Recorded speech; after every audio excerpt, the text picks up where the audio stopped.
Malungkot po itong araw na ito para sa akin dahil alam nyo, meron kami binigyan ng Biblia how many years back? Teka, siguro mga 5 taon na. Hindi alam po ano.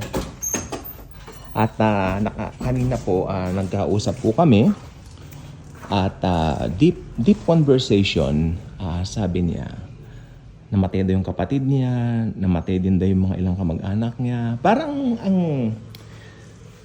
parang mabigat yung topic namin na puro mga pangit na nangyari sa buhay niya. Sinasabi niya sa akin.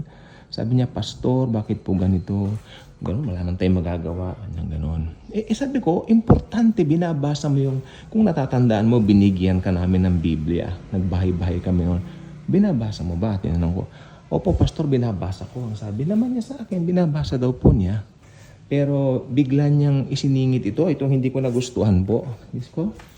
Itong hindi ko nagustuhan sa sinabi niya. Sabi niya, hingi pa rin ako ng hingi ng tawad sa Diyos daily. Ilang beses sa isang araw humihingi ako ng tawad. Kasi kaya baka nangyayari sa akin itong mga pangit na ganito dahil marami pa akong kasalanan. Ay, natatandaan mo, nag-preach kami dati sa inyo, pinatawad, di ba? Pinatawad na lahat, sabi ko. Past, present, future. Opo, Pastor, pero hindi ko kasi nararamdaman na pinatawad na ako. Yun ang keyword. Makinig po mabuti. Deceiving kasi yung pakiramdam natin. Deceiving yan. Nakaka-deceive yan. Nakakalinlang yan. Kaya sabi ko kanina, do not base doon sa pakiramdam po ninyo, Tito. Dahil sa totoo lang po, pag magbe-base po tayo dyan, pwede tayong malinlang. Dahil ang totoo lang po, pinatawad na po tayo. Hindi dahil doon base sa pakiramdam mo, kundi dahil doon sa nakasulat sa Biblia, pinatawad na tayo. Then binalik ko siya sa John 3:16. For God so loved the world that He gave His only begotten Son. Whosoever believeth in Him will not perish but will have eternal life. Pinaniniwalaan mo ba yun? Tapos parang mahirap daw siyang maniwala na lahat ng kasalanan niya pinatawad na. Talagang bumira na ako. Binira ko na yung salita ko. Sabi ko, pag hindi mo tinanggap yan, Tito, na pinatawad na kayo ng kasalanan nyo, past, present, future, maiimpyerno kayo. Ginanon ko na po talaga. Kanyang ganun sa akin. Kasi sabi ko, yung mga paghingi-hingi ng tawad na yan, nakabase lang yan sa pakiramdam.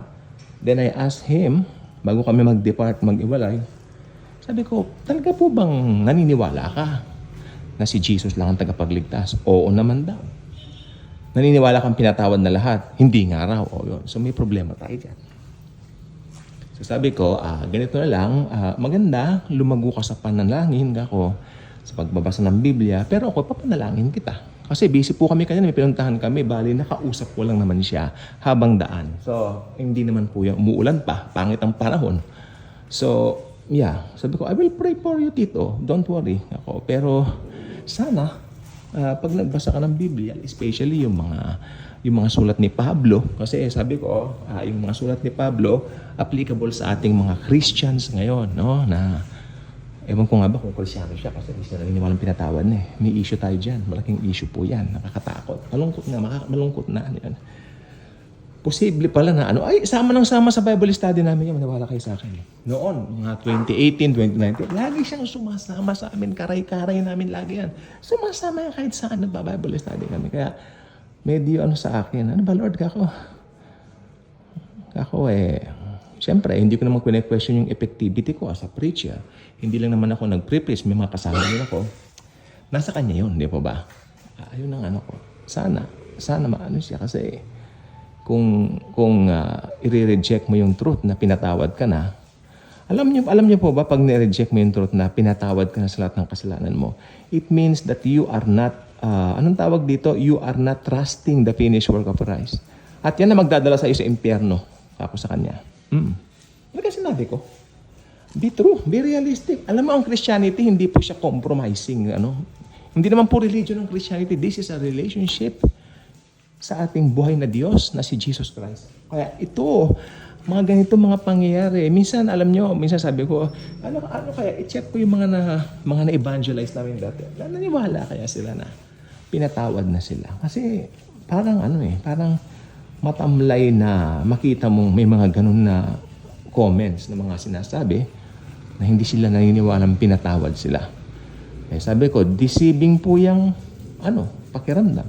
At kung magbabase po kayo sa pakiramdam, sabi ko, delikado po kayo. Kasi, yes, mag-e-end po yan sa hell. Ang magdadala sa hell sa tao ngayon, unbelief. Di ba? Kasi hindi sila naniniwala na lahat ng kasalanan nila pinatawad na sa cross, nasettle na sa cross lahat. Past, present, future. Wala ka nang gagawin. Mananampalataya ka lang. Ano bang hirap doon? Ba't ang hirap nilang tanggapin? So, ayun lang po. So, na-share ko lang sa inyo. Bye-bye.